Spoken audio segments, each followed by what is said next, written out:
Assalamualaikum warahmatullahi wabarakatuh. Alhamdulillah, alhamdulillahilladzi an'amana bi ni'matil iman wal islam wa nusalli wa nusallim ala asrafil anam sayyidina Muhammad wa ala alihi washabihi ajma'in. Amma ba'd. Selamat berjumpa kembali pada para pemirsa penjadi Kolbu Channel dimanapun Anda berada.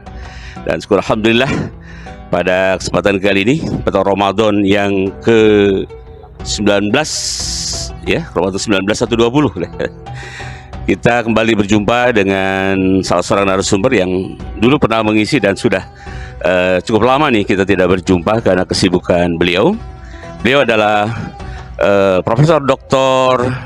Haji Salahuddin Ghaffar MH, seorang praktisi hukum, seorang advokat, juga seorang dosen yang memberikan mata kuliah khusus konsentrasi kepada masalah hukum, dan juga seorang da'i, seorang penceramah atau ustadz. Alhamdulillah kali ini melalui program Penjernih Kolbu Channel Roadshow, saya Dr. Haji Sukarmawan MPD berkesempatan untuk kembali meminta kesediaan beliau berbagi ilmu kepada kita semua, khususnya kepada para pemirsa Penjernih Kolbu Channel dimanapun Anda berada, terkait dengan Ramadan sebagai bulan pendidikan kesadaran hukum bagi masyarakat, khususnya warga muslim yang menjalankan saum Ramadan.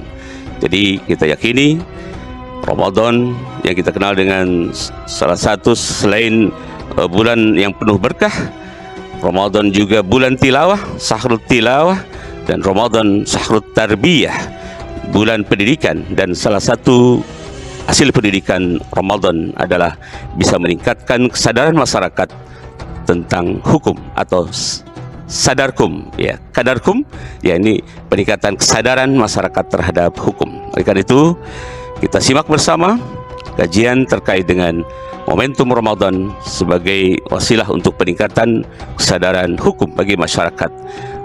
Oleh karena itu kita simak bersama, dan fadhal al-mukarram untuk menyampaikan materi ini.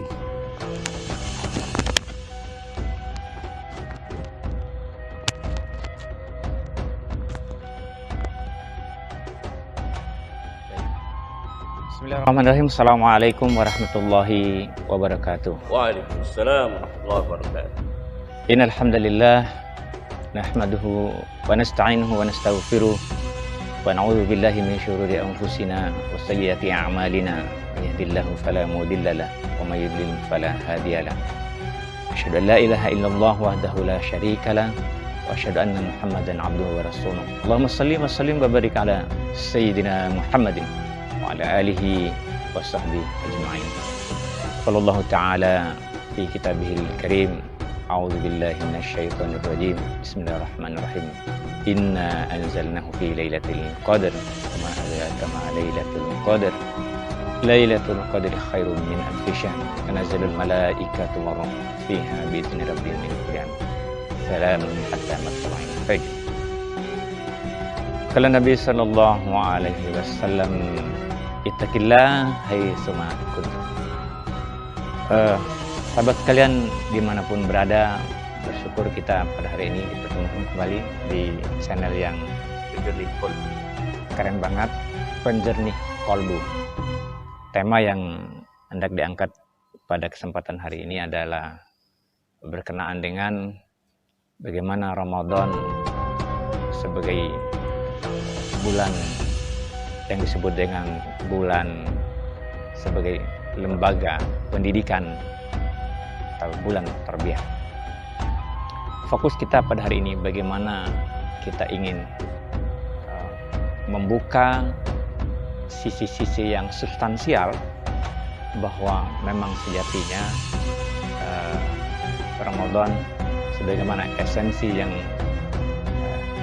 dipesankan oleh Al-Quranul Karim di dalam surat Al-Baqarah, di mana salah satu juga Ramadan ini disebut juga dengan Syahrul Quran. Ini Allah Subhanahu wa taala tegaskan, Syahrul Ramadan allazi unzila fihi Quran hudal linnasi wa bayyinatin minal huda wal furqan. Mungkin akan menjadi fokus kita tentang hakikat dari pesan yang disebut dengan hudan. Jadi saya senang melihat atau membaca apa yang dikatakan oleh Imam Tabari yang disebut dengan hudan ini, bagaimana kita memahami Quran ini sebagai petunjuk yang harus dipahami secara sistematis dan metodologis. Ayat yang berkaitan dengan Ramadan puasa adalah disebut dengan Ramadan adalah syahrul syam. Kita sudah tahu bahwa ini diulang-ulang agar membentuk diri kita menjadi takwa. Kalau kita runut, takwa itu akan berputar pada dua siklus, yaitu menjalankan perintah Allah Subhanahu wa taala dan menjauhi larangannya. Itulah yang bisa dimaksud dengan takwa. Nah, bagaimana takwa ini bisa terus meningkat di tengah ujian zaman yang luar biasa, perkembangan teknologi yang luar biasa, tantangan penegakan hukum juga luar biasa. Sekarang juga sidang tidak perlu lagi hadir secara fisik di pengadilan, cukup dengan e-court, orang sudah bisa berperkara. Kaitan dengan ini menarik memang untuk kita coba garis bawahi bahwa di dalam konteks takwa ini ada formula baku yang diberikan oleh baginda Rasulullah SAW tentang pesan penting agar kita terus terjaga ketakwaan kita ini minimal tidak turun. Rasulullah SAW mengatakan ini menjadi kunci kebahagiaan buat kita juga. Pertama, baginda Rasulullah SAW mengatakan ittaqillah haitsu ma kunta. Bertakwa kita dimanapun kita berada.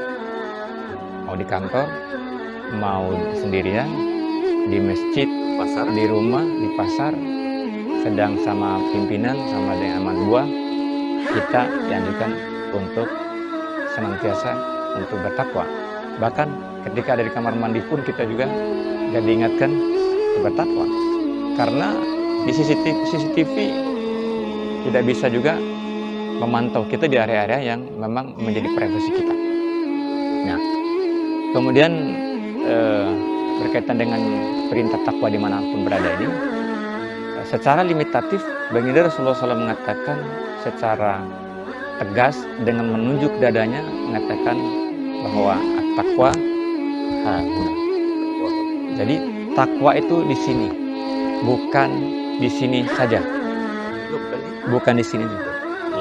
Artinya kalau udah begitu, maka dalam konteks penegakan hukum, saya sendiri mencoba mengamalkan, kalau boleh buka kartu di sini ya. Kalau di profesi saya sebagai praktisi hukum, kalau mau cari uang, saya boleh bilang kaya banget saya. Karena kalau orientasinya kepada materi. Tapi agama kita juga memberikan batasan bahwa ini kan jangankan yang haram, yang subhat saja kita disuruh untuk menjauhi. Ini kan penting. Nah, kaitan dengan hari ini dalam penegakan hukum, kita bisa melihat misalnya dalam berlalu lintas. Kita juga masih menemukan orang misalnya di tol gitu ya. Di tol itu kan kalau jalur paling kanan itu untuk kecepatan maksimum. Ya, di atas 100. Tapi faktanya banyak orang menikmati kesendiriannya, kadang dia main handphone, kadang dia dengan ngobrol santai, padahal di belakang orang udah memberikan sinyal klakson agar dia menepi,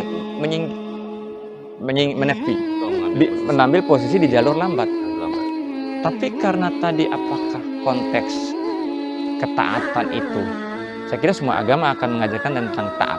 Tapi secara definitif kita sudah tahu di Islam, ya takwa itu kan ya tadi kita menjauhi larangan, melaksanakan perintah.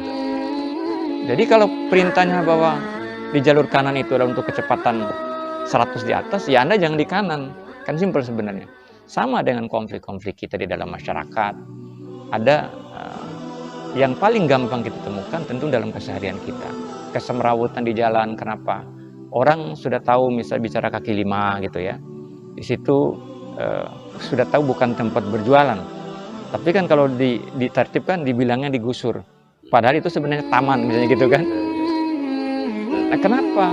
Orang ingin dapat untung, tapi orang masa bodoh dengan macet atau apa. Justru katanya kalau macet itu justru rame. Kan barokahnya kan nggak ada jadinya. Sementara agama meminta kita untuk meninggalkan yang subhat. Ini kan sebenarnya ironi sebenarnya kan. Untuk keuntungan pribadi tapi mengabaikan halayak umum. Iya. Maslahatan. Nah, ini kan berkaitan dengan ketaatan tadi yang disebut taat itu kan dimanapun berada. Tadi Pak Dokter dengan baik mengatakan termasuk di pasar.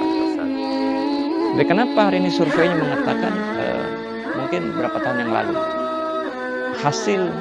hasil sidak timbangan jualan di pasar itu hampir 90% itu timbangannya itu ditambahin dengan ada alat pemberat.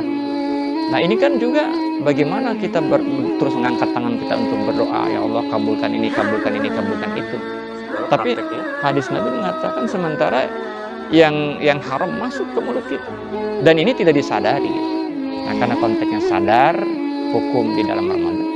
Ramadan ini menjadi kampus terbaik yang menghasilkan kita nanti menjadi pribadi-pribadi yang sadar hukum melalui pintu yang disebut dengan takwa. Sesuai dengan kapasitas kemampuan kita tentu saja, karena semua orang pasti berbeda kemampuannya.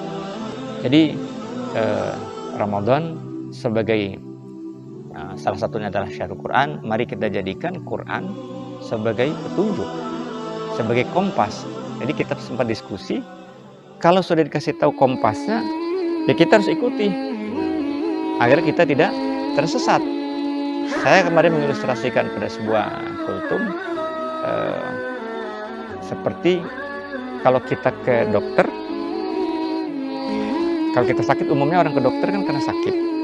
Jadi kalau ke dokter akan membuat diagnosis. Kalau dibilang sakit kepalanya karena apakah asam lambungnya naik, apakah dia pola tidurnya yang jelek, atau ada keluhan lain dengan saraf misalnya. Lalu akan dibuatlah namanya resep.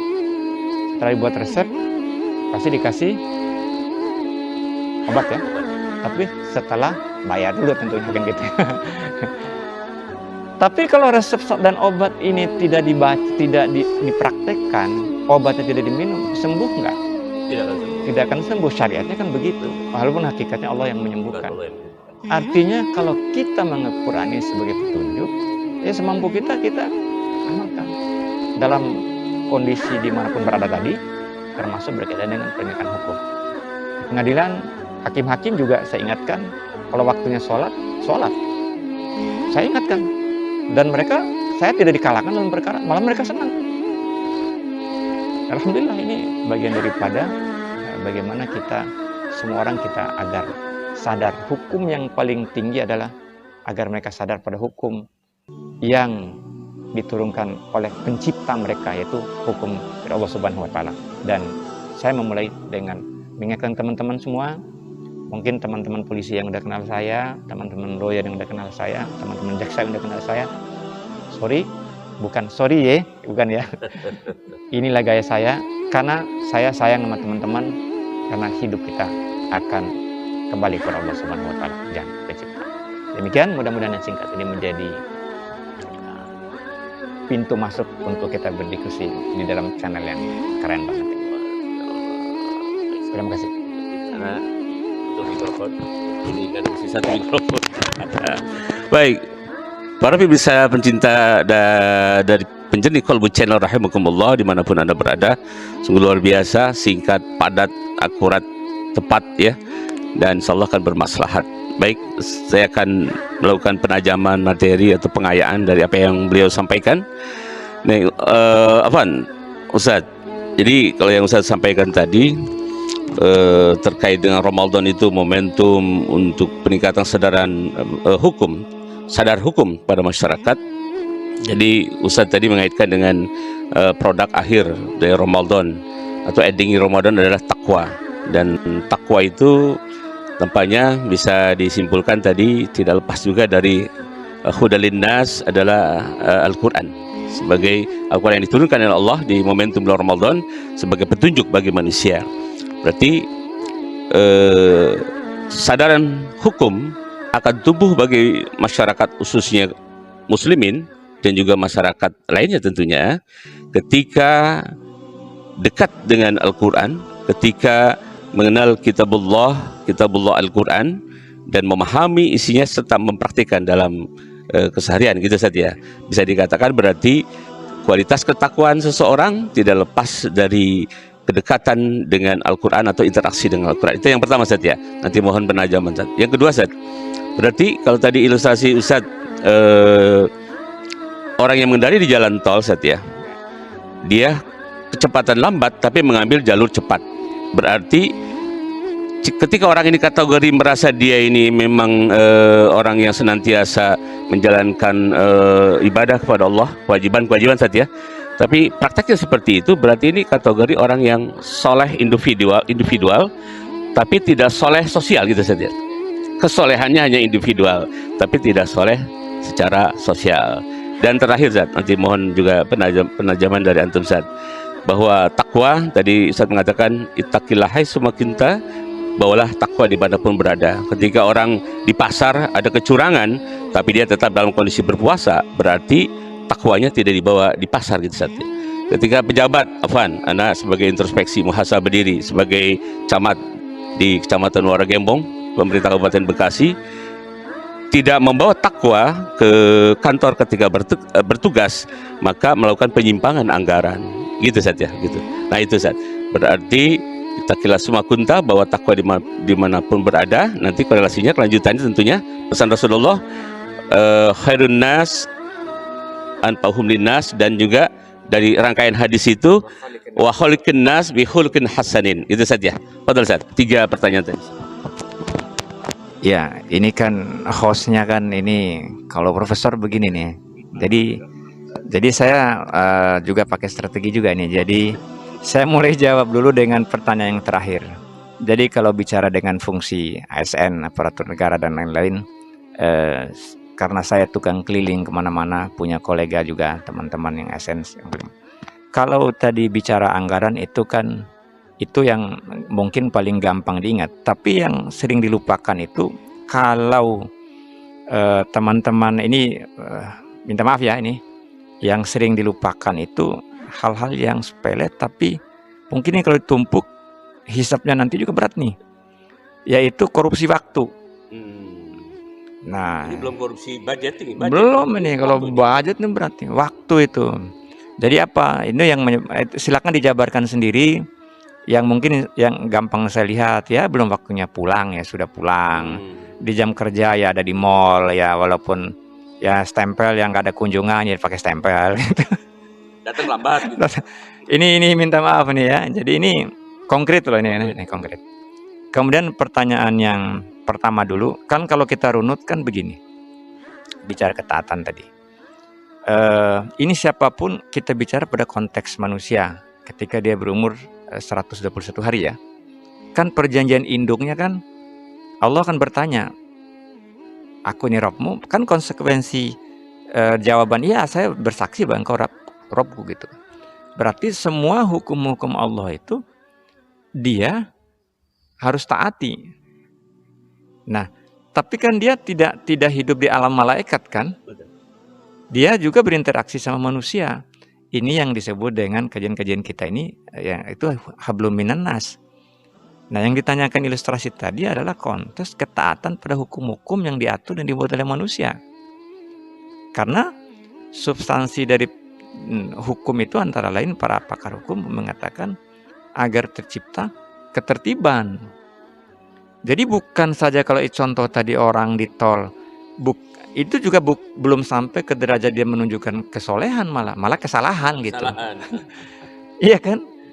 Ya kalau kesolehan sosial, kesolehan individu itu kan ya orang mungkin dekat secara ini, dia tertutup nggak kemana-mana, ya tapi dia nggak mau tahu dengan lingkungan itu mungkin kita disebut. Iya, jadi bukan soal individual, malah kesalahan ya. Ini malah kesalahan individual dan di area kesalahan sosial gitu kan, kira-kira begitu. Di area publik soalnya kan. Jadi 3 yang ditanyakan tadi ini sekaligus saya elaborasi. Jadi puncaknya adalah ini nasihat juga buat diri saya pribadi. Memang ini kita harus kuatkan di dalam doa-doa kita agar muncul menjadi sebuah komitmen. Saya pribadi di umur seperti kita ini ada beberapa doa-doa andalan, misalnya ya Allah, misalnya saya minta agar di sisa umur ini Engkau berkahi untuk taat dan menjauhi dosa dan maksiat. Itu setiap sujud air itu terus. Kemudian minta ya Allah dengan bahasa yang sendiri agar titipan nikmat berupa rezeki, ilmu termasuk ilmu nafi'an ya, termasuk, tapi saya fokuskan karena saya di area yang dianggap subhat oleh sebagian banyak orang karena opininya udah rusak itu kan. Saya minta agar nikmat rezeki ini dibarokahi, masuknya barokah, keluarnya juga barokah. Maka kalau Pak Dokter mampir kantor saya, ada di sebelah kanan ada tulisan gede, supaya barokah itu konsepnya terima kasih. Habis terima, kasih lagi. Nah, bagi lagi. Nah, kalau kita berani untuk kasih lagi kan juga harus jelas sumbernya. Berarti sendiri terkait dengan sabab min aina tasabab. Dari mana diperoleh, kemudian kemana. Nah, saya juga nggak ngeh dari hadis-hadis itu. Tadinya saya berpikir karena saya merasa kalau sumbernya barokah ternyata datangnya mudah. Jadi ada suatu ketika saya punya klien asing, orang asing gitu ya, sempat ngasihkan uang ke saya untuk menyelesaikan sesuatu, hampir 1,5 miliar gitu ya. Terus silakan terserah dipakai untuk menyelesaikan ini, terserah. Terus waktu itu saya analisa, saya kerjakan, ternyata habisnya cuma 260 juta. Jadi sisanya saya kembalikan. Kata mereka apa? Ini benar. Di era seperti ini masih ada seorang yang berlawyer masih mau mengembalikan budget gitu kan. Tapi apa yang terjadi? Dia cerita ke 10 temannya orang asing yang sama, artinya saya diganti 10 kali yang tadi yang saya kembalikan. Berarti kan saya dikembalikan lagi, diganti kan 10 miliar lebih kan. Coba kalau saya ambil itu, mungkin barokahnya nggak ada, dia tidak akan cerita sama orang lain. Berarti barokah sendiri berniaga pada Allah, tidak hanya pada manusia. Saya saksi kepada Allah. Nah itu yang sering kalau saya jadi imam suka saya resapi benar. Ya ayyuhalladzina amanu hal adullukum ala tijarah. Jadi tijarah yang paling tidak ada akan ruginya kata Allah di ayat ini adalah transaksi sama Allah. Dan ini apakah mengandung? Saya tidak tahu. Saya ceritakan ke istri, kalau bapak nggak ada nanti mungkin akan banyak orang yang cari. Ini ada marbot-marbot yang saya datangin, saya bawain makanan, saya kasih uang transport, saya kasih diam-diam, ada yang saya kasih hadiah umroh dan lain-lain. Ini motivasi karena boleh menciptakan motivasi sebagai hadus bin nikmat. Ya, mereka hadis ya. Itu yang menjadi spirit kita. Jadi insyaallah, dan yang paling ini sebagai penutup bahwa menurut saya takwa atau ketaatan itu sebenarnya satu, saya merasakan membuat segala hal itu menjadi mudah. Saya ini baru saja beberapa hari yang lalu gitu, saya udah nggak ingat apa lagi di kondisi kayak begini, orang semua tahu susah. Tiba-tiba saya terima WA, Dokter ini saya udah transfer ini. Kayaknya saya mau transfer ini. Tapi apakah pernah saya angkat tangan, ya Allah minta duit? Tapi saya percaya dengan yang saya support kegiatan di Sumatera, termasuk di masjid sini, itu cash and carry Pak. Gitu. Jadi nggak usah takut miskin, teman-teman yang jadi penegak hukum karena yang menjamin rezeki kita adalah Allah. Kuncinya taat, kan gitu tadi. Jadi taat hukum, tenang. Tentu banyak juga kan saya nulis dalam kutipan buku saya kan begini. Kalau saya cerita kayak begini kan takut jadi ujub, sombong, terlalu, bahwa kita bisa membahagiakan banyak orang, Pak. Tapi kita nggak bisa memuaskan satu orang.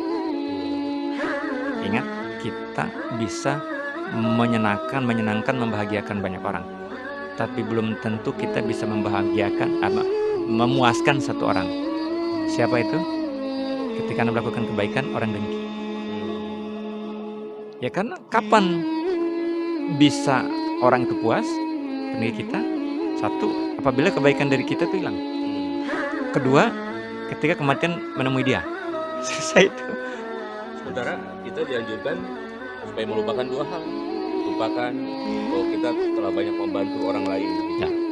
dan Ya. lupakan bahwa orang lain pernah menzalimi Ya. atau menyakiti. Itu menjadi brand yang saya tularkan terus, dan itu di buku saya yang ketiga kalau tidak salah, ada kutipan bunyinya begini. Ini karena pengalaman pribadi yang hasil kontemplasi. Saya tidak pernah mengingat kebaikan. Ini kan kesannya ujub nih, tapi di buku itu ada saya tulis. Saya tidak pernah mengingat kebaikan yang pernah kuberikan kepada orang lain, sampai-sampai musuhku pernah berterima kasih kepadaku bahwa aku juga pernah berbuat baik padanya. Dan ini fakta yang saya tulis karena ini hasil kontemplasi. Sekaligus testimoni dalam kehidupan. Nanti di bukunya bisa dilihat nanti di seri spiritual motivasi. Dan dari tiga hal tadi, salah satu bisa integritas. Kontribusi Al-Quran dalam peningkatan ketakwaan. Ya. Takwa harus dikaitkan dengan interaksi kita terhadap Al-Quran. Betul. Takwa. Betul. Takwa itu mewarnai kehidupan kita memang tadi udah dinas. Ya. Al-Quran sebagai udah dinas. Betul. Maka harus tadi kajian sebut tadi kan jangan kita menjadi umat yang mahjuro. Ya.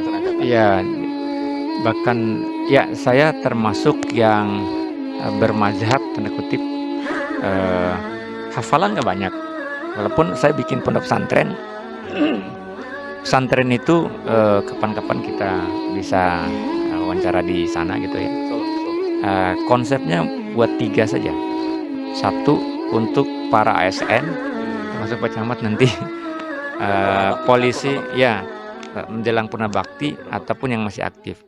Kenapa? Kalau kita lihat siklusnya teman-teman di ASN yang tidak ada lagi waktu kan, siklus hidupnya kan kantor, rumah, kantor, rumah. Apa ya? Itu namanya saya bilang muslim minimalis kan gitu. Nah itu kan. Tiba-tiba menjelang 56 tahun, kalau usia pensiun berapa sekarang nih? 58 mungkin ada yang penambahan kemarin undang-undang kayak. Tiba-tiba 6 bulan atau setahun kemudian, jelang setahun lagi dikasih tahu sama kantornya, Pak, tahun depan Bapak pensiun. Dan itu udah mulai masuk area depresi, MPP. Depresi post power syndrome. Ini hati-hati nih. MPP itu bisa dimaknai karena kalau nggak siap imannya, dia disebutnya MPP-nya apa? Mati pelan-pelan. Iya. Atau ada juga yang bilang mundur pelan-pelan. Ya udah saya ngajuin pensiun aja deh. Nah, kan ada juga yang gitu ya. Nah di sana kita nanti ingat kali kan minimal kan kantor, rumah, masjid, majelis ilmu lah. Sehingga kalau ada menghadapi kondisi mau pensiun, oh iya, saya juga nggak punya apa-apa dulu dan akan kembali lagi dengan tidak punya apa-apa. Ini Allah yang mau, bukan saya ngatur, Allah yang ngatur. Nah, rezeki ada aja. Kalau nggak ada di saya, ada dari anak, ada dari cucu, ada dari mantu, kan gitu kan. Tapi sebagai dalam kesempatan yang ini, saya juga ingin izin untuk menyampaikan persepsi yang keliru tentang profesi lawyer. Sorry ya. Jadi kalau yang gemuk sorry ya gitu ya. Kalau yang kurus sorry ya. Jadi saya menyampaikan bahwa jadi teman-teman yang masyarakat yang selama ini salah paham tentang fungsi lawyer itu tolong. Jadi begini, kan sering ada disampaikan kok orang salah dibela. Sebenarnya bukan kesalahannya yang dibela. Jadi fungsi lawyer itu adalah menjaga, memuliakan hak-haknya dia. Misalnya gini, kan ada orang itu mencuri. Misalnya kalau mencurinya malam hari, berbeda sanksi hukumannya dengan mencuri siang hari. Nah, jangan sampai orang itu mencuri siang hari didakwa dengan pasal mencuri malam hari. Itu selisih pasal sanksinya itu kan hukumannya itu kan berapa? Nah, di sini tuh lawyer masuk untuk meluruskan haknya. Terus ada orang yang tidak boleh ditemuin sama keluarganya, lagi ditahan, nggak makan, nggak tidur, nggak punya baju, disiksa. Nah, itu pengacara hadir di situ. Tapi memang ada juga sebagian oknum, di mana-mana oknum kan pasti ada. Jadi ada juga yang mungkin niatnya tidak baik. Insya Allah, jadi dengan esensi takwa ini, kita karena dimanapun bertakwa, termasuk dalam melaksanakan praktek kita sebagai SN, masyarakat biasa, penegak hukum, takwalah yang akan menjaga kita untuk selamat. Barangkali itu betul-betul. Baik, pemirsa penjeni Kolbu Channel rahimakumullah, usai sudah paparan dari narasumber kita Al-Mukarram Al-Ustadz Profesor Dr. Haji Salahuddin Ghaffar MH yang mengupas terkait dengan tarbiyah Ramadan, korelasinya atau dampak positifnya dalam upaya peningkatan kesadaran terhadap hukum bagi masyarakat. Dan tadi kata kuncinya adalah, keywordnya adalah kualitas Ramadan yang bagus menghasilkan kualitas ketakwaan yang bagus, gitu saja. Kemudian dengan interaksi Al-Quran yang bagus, insya Allah maka kesalehan sosial didukung dengan kesalehan individual akan mewarnai dalam kehidupan, dan masyarakat yang ditempa dari tarbiyah Ramadan maka akan menjadi masyarakat yang sadar akan hukum. Itu saja. Baik, kita akan berjumpa kembali dengan beliau pada materi berikutnya tentunya. Dan akhirnya kami berdua menutup perjumpaan kali ini dengan kalimat penutup, Allahul muwafiq ila aqwamit thoriq. Wassalamualaikum warahmatullahi wabarakatuh. Masya Allah.